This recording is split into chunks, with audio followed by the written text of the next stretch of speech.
Imagine that an officer has to go to and arrest somebody, and they can't book them in jail. There's nowhere to take them.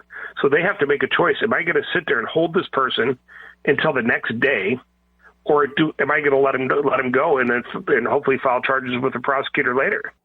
Corrections officers in King County, Washington, sounded the alarm after a staffing shortage forced the area's only operational jail to shut down for 9 hours this past weekend.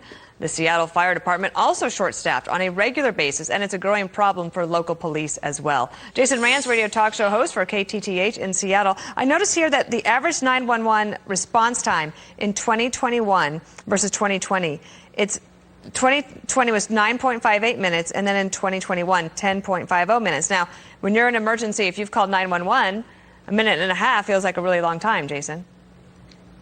Yeah, and right now it's actually over 11 minutes because of the staffing shortage. The Seattle Police Department has been dealing with a significant staffing shortage. You had it made worse because of not just the anti-police rhetoric that started around some of the riots here and the defund movement, but then you had a vaccine mandate that pushed out about 100 or so cops. They were either sidelined indefinitely until they were using up all of their vacation time and then ultimately fired, or they decided to retire early, which is what we're seeing in a lot of cases. You bring up the King County Jail. I mean, part of the issue there is they were having a staffing crisis to begin with.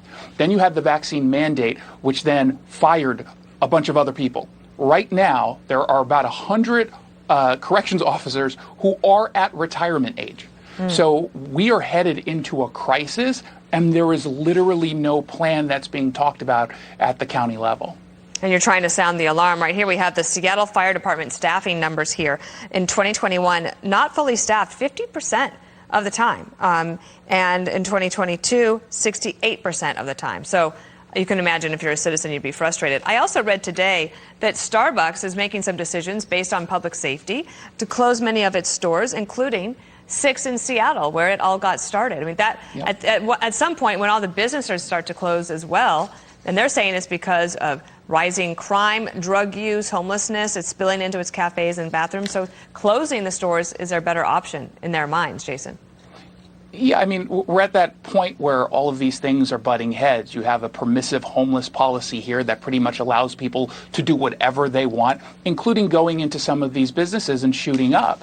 And the problem, of course, for these baristas is they're obviously not trained to deal with homeless addicts who are passed out in their bathrooms that will then push customers away. It's also dangerous for the baristas. You call 911 and you know you're not going to get a police officer to respond within any reasonable amount of time. And if, God forbid, there's a medical emergency, you call 911 for firefighters and medics, and they might not show up on time.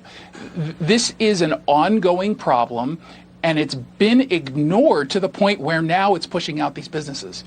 Jason Rantz there for us in a beautiful city of Seattle. Thanks for being here today. We appreciate it. Thanks. If you're a business leader or a politician in that town, you have to be absolutely embarrassed with Starbucks closing stores like that. Yep.